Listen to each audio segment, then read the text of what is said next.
Baik, perkenalkan, nama saya Maria Oktavius Pasari Surat Pemara, NIM 1803030097, kelas B semester 7, jurusan Sosiologi. Sebelum saya memparodikan, saya akan memaparkan beberapa materi untuk menjelaskan mengenai COVID-19 dan tata kelola berbagai negara untuk menangani COVID-19. Pandemi COVID-19 merupakan salah satu pandemi dalam sejarah kontemporer. Di tengah globalisasi yang makin dalam dan masifnya perkembangan teknologi informasi, pandemi ini menghadirkan tantangan yang lebih besar dan kompleks.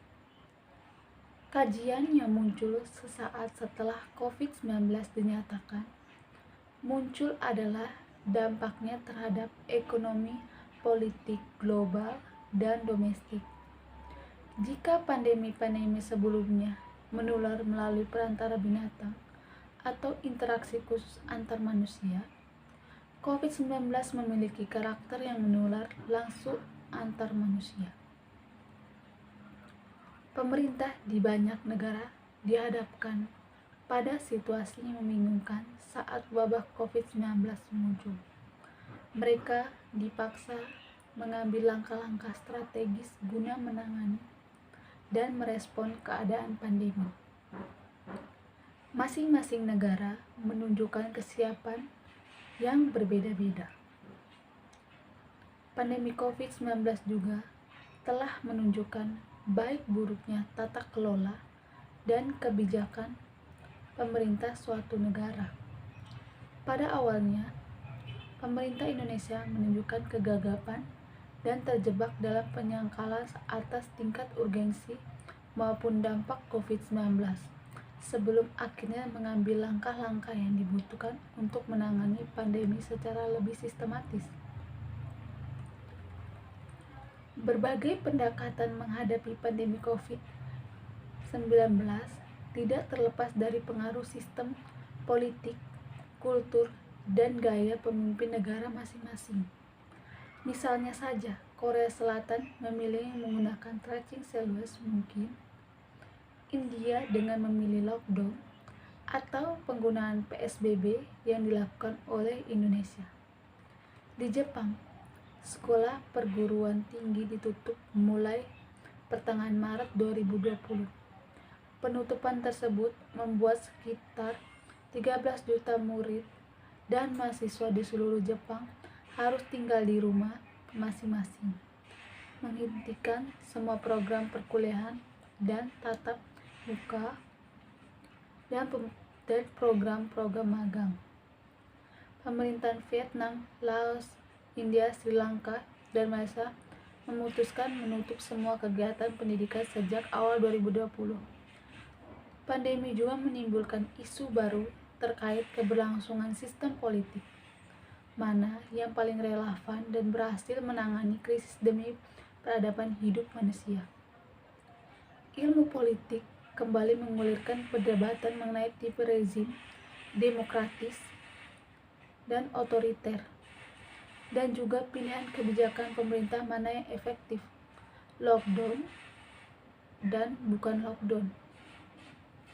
Cina sebagai negara pertama yang terkontaminasi dengan wabah virus corona, Cina melakukan pertempuran pertama di kampanye anti-epidemi di seluruh dunia. Setelah menderita rasa sakit yang luar biasa, epidemi akhirnya berhasil ditampung di Cina. Seiring berjalannya waktu, tingkat keparahan epidemi sangat bervariasi antar negara. Ada banyak alasan untuk ini, seperti perbedaan dalam respons sosial dan sistem medis, tetapi dalam analisis akhir anti kinerja epidemi adalah manifesti komprehensif dari tata kelola suatu negara, kapasitas, terutama pada tahap kritis. Epidemi COVID-19 dapat dilihat sebagai ujian utama tata kelola Tiongkok. Ini telah mengungkapkan kelemahan Cina, seperti birokrasi yang berlebihan dan formalitas yang tidak perlu dalam sistem ketidakmampuan dalam menanggapi publik opini. dan kurangnya liputan berita, terutama di media internasional, liputan dan bimbingan opini publik. Selain itu, Cina belum meningkatkan manajemen darurat nasional dan sistem cadangan nasional. Maka perlu untuk meningkatkan efisiensi cadangan dan kemampuan tanggapan darurat untuk menangani situasi mendesak dan berbahaya, serta mengoptimalkan kapasitas produksi persediaan penting. Di sisi lain, epidemi COVID-19 telah menyoroti kekuatan Cina. Pertama-tama, Partai Komunis Tiongkok memiliki organisasi yang mapan, struktur dan mekanisme operasi sehingga respon krisis secara menyeluruh dapat dibentuk dalam waktu singkat, menggerakkan semua pihak sampai ke tingkat masyarakat untuk ikut instruksi nasional untuk bersatu melawan epidemi. Selain itu, epidemi telah menyaksikan kohesi sosial masyarakat Cina, rasa kebersamaan dan semangat sukarela orang Tionghoa biasa. Wabah COVID-19 adalah benar-benar krisis global dan telah memberikan pukulan serius ke semua negara. Bagi Cina, kegagalan institusional berfungsi sebagai kesempatan tak terduga untuk menjatuhkan diri dari tumpuan kebebasan dan peradaban. Akibatnya, propaganda ideologis Barat tidak lagi menimbulkan bahaya besar bagi pemerintah Cina. Seperti yang terjadi sebelumnya, sebagai gantinya ia memiliki berubah menjadi peluang untuk meningkatkan kepercayaan Cina dalam sistem sosialisasi dengan karakteristik Cina selama kritis pandemi. Setelah Cina, masih ada Korea Selatan, Taiwan, Hong Kong, dan Singapura. Macan Asia telah mengelola pandemi secara efektif, namun penilaian ini bersifat tentatif dan parsial. Sukses di gelombang pertama tidak menjamin sukses di kemungkinan gelombang kedua. Hingga pengembangan obat dan vaksin untuk COVID-19, pencabutan dini jarak sosial dapat menghapus pencapaian awal dalam waktu yang sangat singkat. Contoh yang baik adalah kebangkitan yang dialami Korea pada akhir Agustus. Tanpa mengatasi masalah privasi dan diskriminasi, sangat tidak mungkin bahwa tanggapan dari negara-negara ini dapat menjadi model bagi negara-negara lain mengikuti. Terlepas dari efektivitasnya, jarak sosial berbasis pengawasan, metode ini sangat sulit untuk ditiru di negara demokrasi Barat.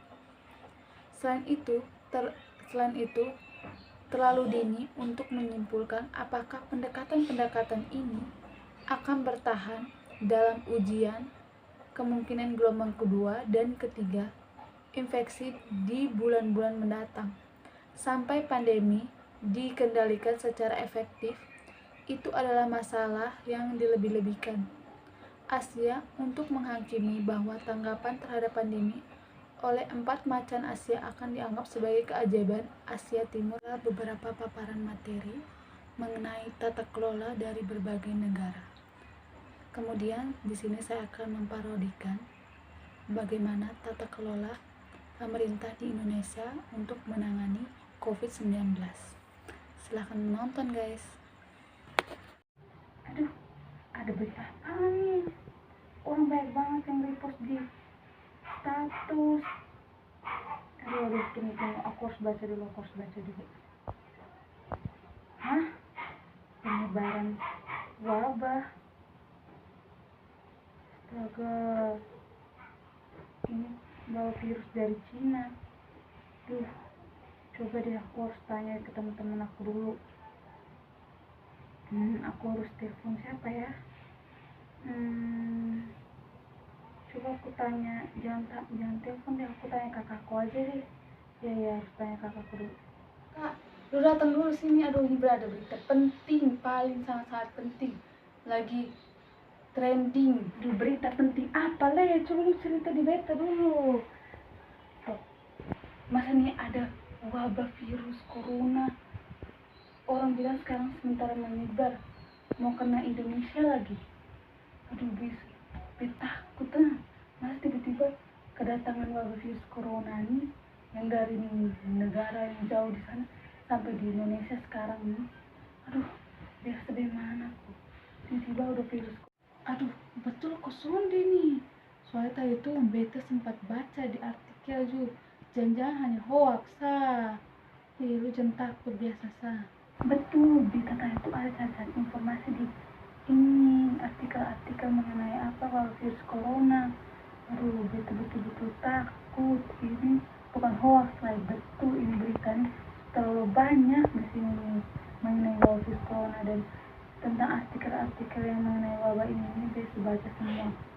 Ini betul akan terjadi dan akan merambat sampai di Indonesia. Sampai mana ini wabah? Sampai di berbagai negara. Bilang sih mau sampai di Indonesia. Makanya beta takut setengah mati gara-gara ini kasus ini kan masih langka, dan obatnya juga masih belum ditemukan untuk melawan ini wabah. Baru ini wabah ini langsung tertular memang melalui kita berinteraksi dengan kita punya kawan atau kita punya saudara. Itu tuh langsung, kalau kita langsung sedikit berinteraksi dengan mereka, berarti kita langsung terkena itu wabah. Wabah pun kejam leh. Buat takut berinteraksi dengan masyarakat dong di luar sana nanti. Baru dari berbagai negara dong tuh dong buat peraturan ketat untuk apa menghentikan wabah virus ini. Mereka seperti apa, sekolah online, kuliah online, lockdown ketat. Aduh, susah sampai begitu leh. Aduh, bayangin kalau sampai di Indonesia ya, banyak makin takut sah. Lu cari-cari artikel yang mengenai wabah virus corona ini. Kayak ini bebas minta cari-cari informasi supaya kalau masuk di Indonesia kita waspada, kita tahu bagaimana cara menanganinya. Itu tuh.